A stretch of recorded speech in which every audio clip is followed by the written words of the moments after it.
¿Qué tal, muchachones? Sean bienvenidos a este segundo episodio de su podcast Actuación Médica. Así que prepárense para disfrutar de un tema sumamente importante como lo es la hiperglicemia en urgencias.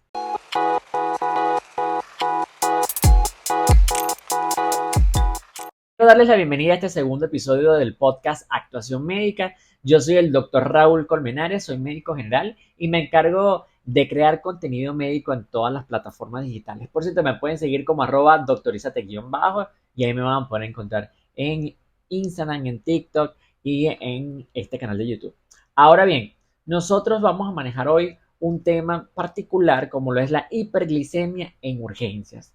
Yo tengo la dicha de trabajar en urgencias y allí vemos casos particulares y por lo tanto la hiperglicemia no queda por fuera, no se queda exenta. Entonces, iniciamos en ese paciente que nos llega al consultorio y comenzamos con una buena anamnesis, con el interrogatorio, comenzamos a conversar con el paciente y conocer qué lo trajo a la consulta, qué lo trajo a la urgencia. Ese paciente nos dice que tiene síntomas urinarios irritativos, que tiene ardor al orinar, que le duele al orinar y también tiene tenesmo vesical, es decir, que orina y queda con la sensación de la vejiga llena. Bueno, nosotros ya empezamos a determinar, ¿será que tiene una infección de vías urinarias o qué será que pueda estarnos afectando a ese paciente?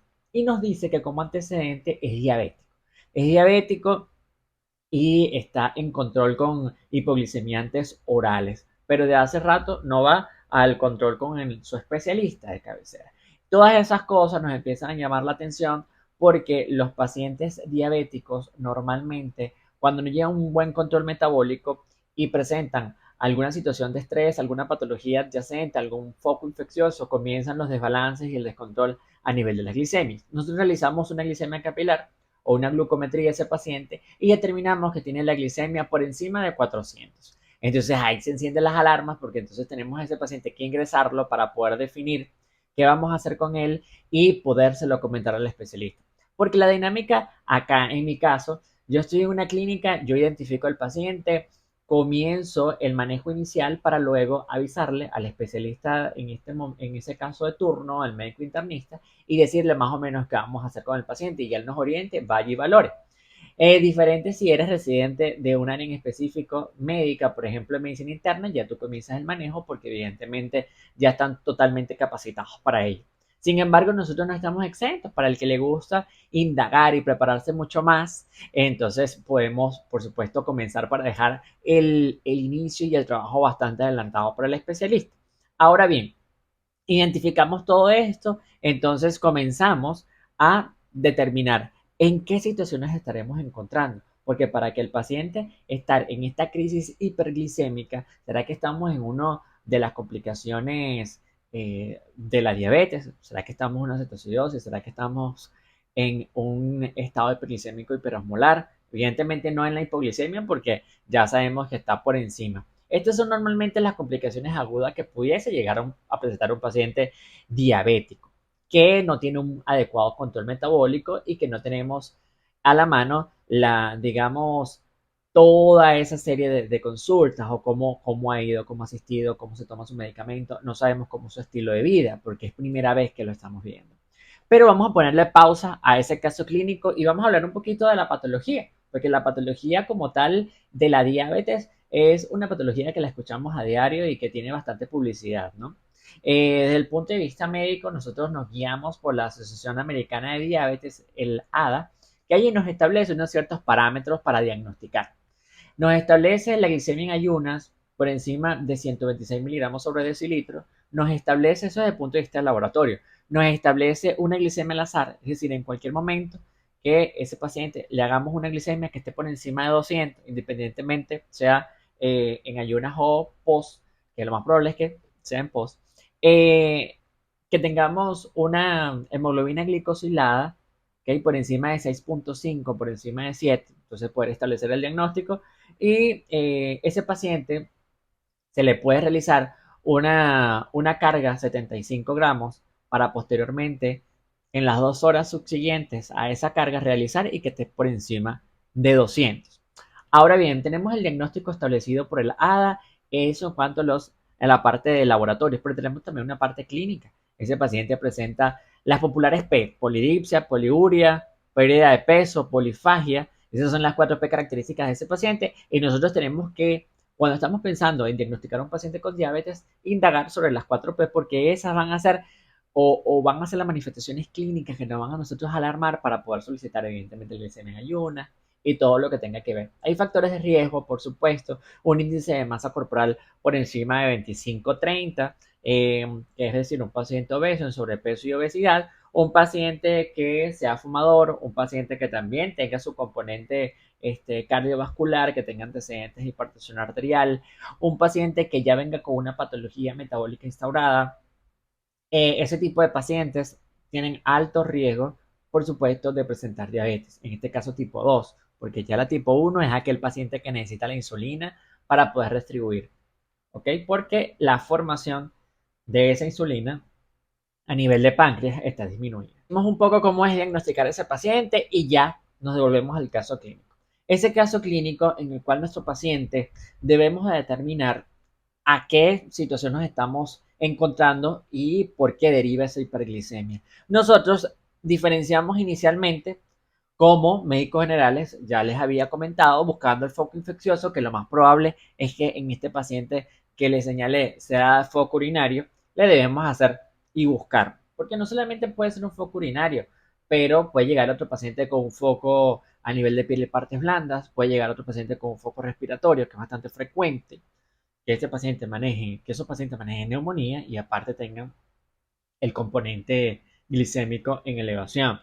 Ahora bien, ese paciente yo sé que debo de ingresarlo y hacerle las órdenes médicas para entonces vigilar y hacer toda una serie de laboratorios que me va a permitir elegir la acción adecuada. Me va a permitir a mí tomar la mejor decisión en cuanto a toda la terapéutica. Yo ese paciente lo voy a comenzar a hidratar, ¿ok? Porque hay fundamentos. De alguna manera ese paciente que maneja la elevación de la glicemia, no sabemos si está en la cetoacidosis o si está en el estado hiperglicémico, pero si ese paciente comienza a tener deterioro en el estado de la conciencia, le refiere dolor abdominal, ustedes ven mucosas orales secas, entonces ya ese paciente sabemos que necesita líquido, porque bien sea en la cetoacidosis o el estado hiperglicémico, hiperosmolar, ese paciente va a requerir líquidos. No todos, no cualquiera de las dos en la misma medida, pero sí va a requerir líquidos, ¿ok? Y es lo primero que vamos a hacer, porque antes de nosotros iniciar la insulina, que va a ser el ingreso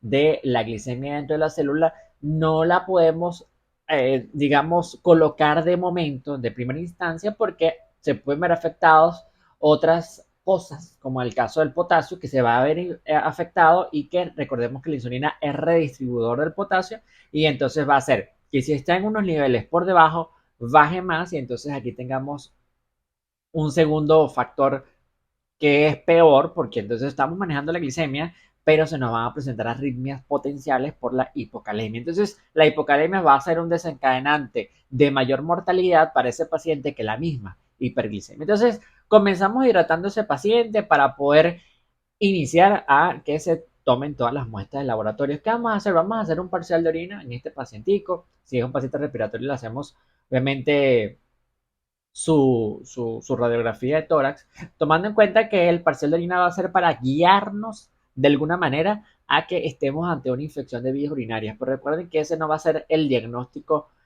final, porque todo eso lo vamos a determinar con un urocultivo, pero al menos tenemos la clínica del paciente y tenemos un parcial de orina subjetivo a una infección, entonces menos nos orientamos un poco más.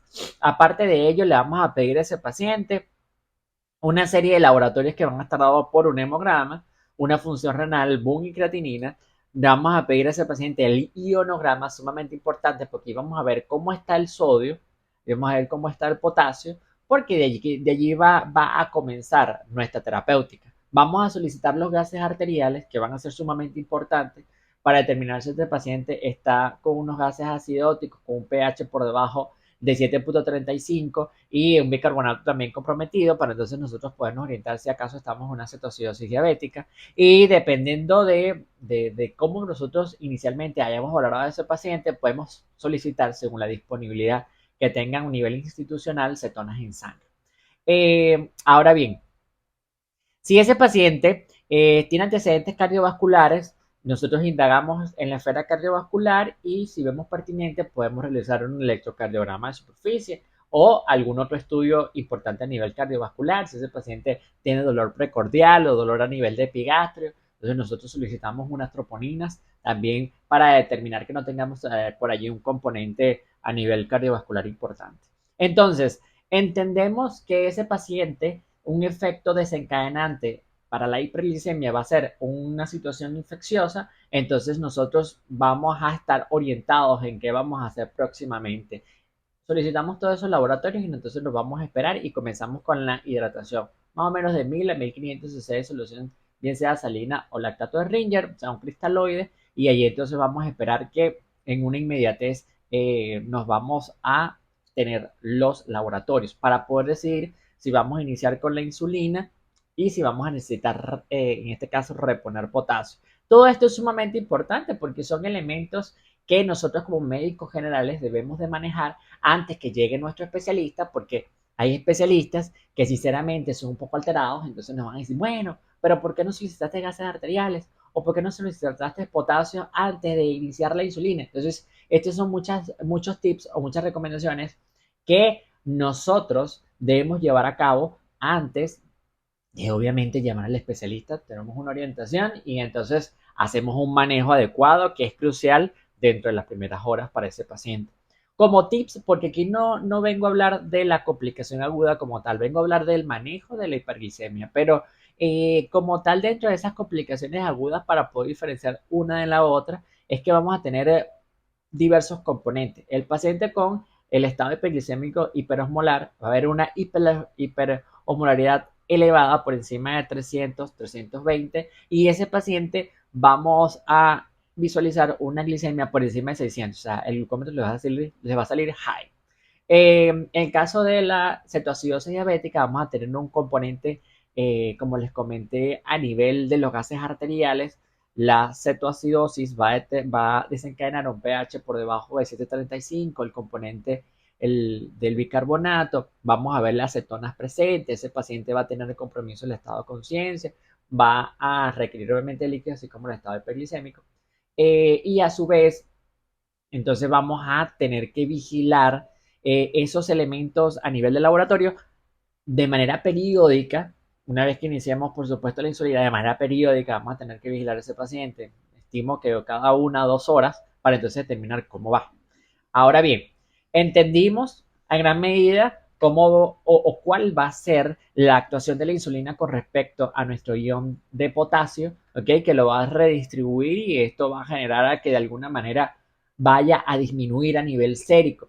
Hay muchas literaturas que pueden establecer cuándo iniciar el potasio, depende de sus valores. Es decir, muchos especialistas en el área tienen recomendaciones para establecer si con un potasio entre 3 a 3,3, 3,2 y no se debe de iniciar insulina, sino que primero se debe reponer potasio para lograr al menos por encima de 5,5, por menos de 5, porque los valores hermanos van de 3,5 a 5,5, menos por encima de 5, iniciar la insulina de forma tranquila sin que sea necesario reponer.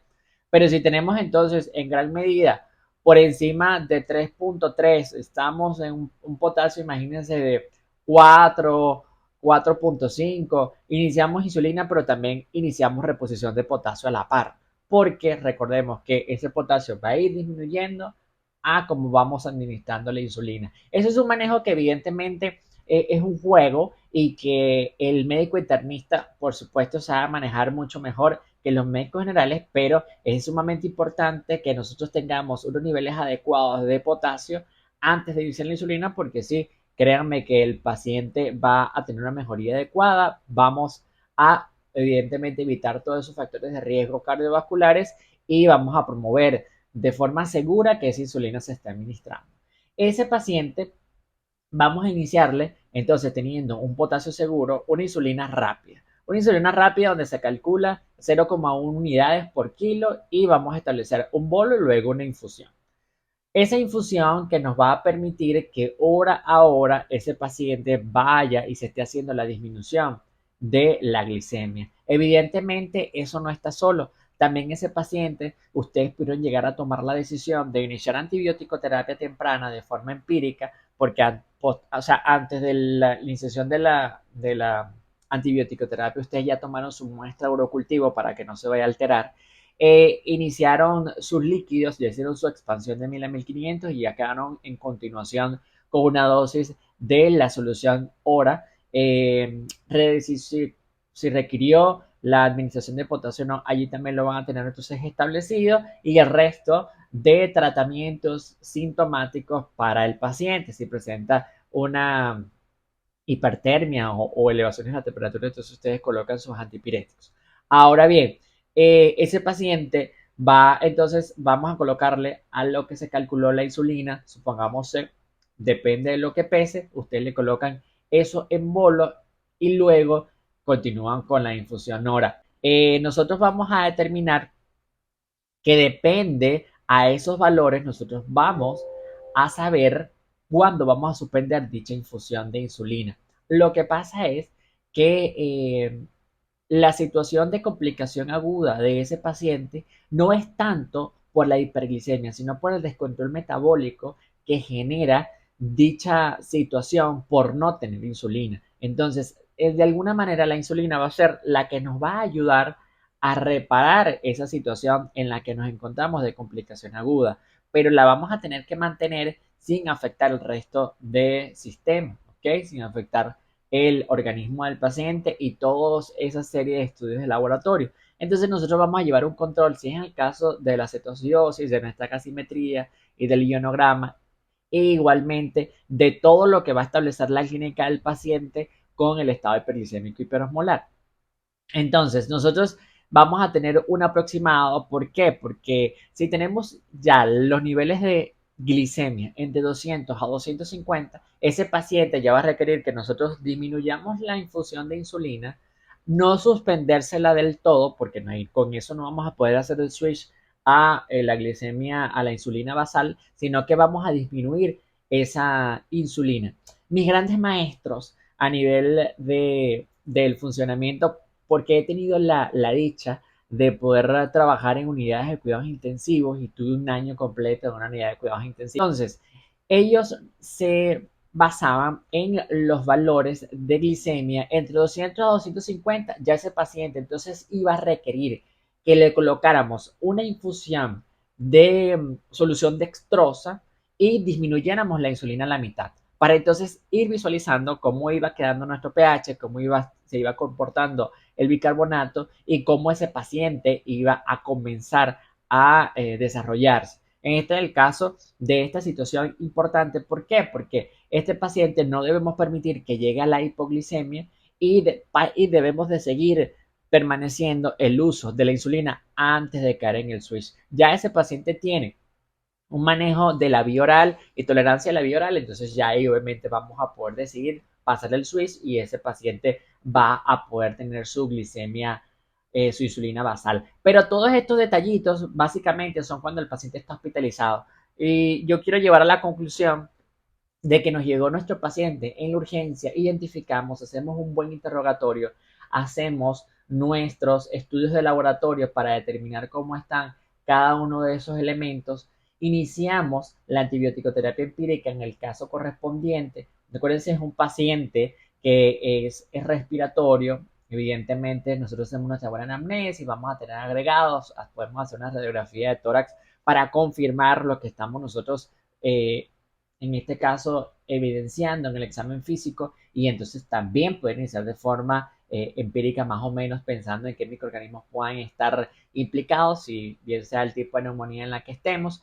Si es el caso de una infección de piel y partes blandas, toman cultivos de secreción y evidentemente según el estado, como vemos, con todos los signos de flogosis evidentes, entonces nosotros iniciamos nuestra cobertura antibiótico terapia que sea aplicable a los gérmenes correspondientes, depende del paciente, ¿ok? Claro, si tenemos un paciente que es un pie diabético, evidentemente el cubrimiento antibiótico es mayor, pero en el caso de otros, a los gram positivos. Ahora, luego pasamos nuestra valoración por medicina interna o endocrinología, si por ahí está ese servicio, y vamos a tener ese manejo de nuestro paciente. Todo lo que yo les dije básicamente es como un pequeño resumen de todo lo que se enfocarían esos especialistas en hacer. Pero como evidentemente hablamos de niveles, nosotros inicialmente debemos a ese paciente hidratarlo, comprobar que están todos los valores ok para entonces iniciar y allí, por supuesto, ya llega el especialista y va a indicar qué otra cosa le va a sumar. Tomando en cuenta que el manejo de los líquidos debe ser exhaustivo, que el manejo de la insulina debe hacerse de la manera adecuada con el paciente en condiciones, con el ionograma, evidenciar su función renal, porque muchas veces los pacientes diabéticos tienen un compromiso y una lesión renal que se va desarrollando con el tiempo, determinar entonces si el paciente es cardiópata, si hay que pedirle alguna troponina y hay que hacerle algún electrocardiograma para determinar que no haya ninguna falla por ahí y entonces nosotros poder avanzar y evolucionar. Yo espero que te haya gustado todo el desarrollo y todos estos tips que te he dado para el manejo de hiperglicemia en urgencias, determinando que ya cuando tenemos el paciente instaurado con una citocidosis diabética, el manejo ya es controversial si se hace a nivel de unidad de cuidados intensivos, si se hace en la hospitalización, pero evidentemente ya es un paciente que no vamos a tener en urgencia, porque la urgencia nos va a servir para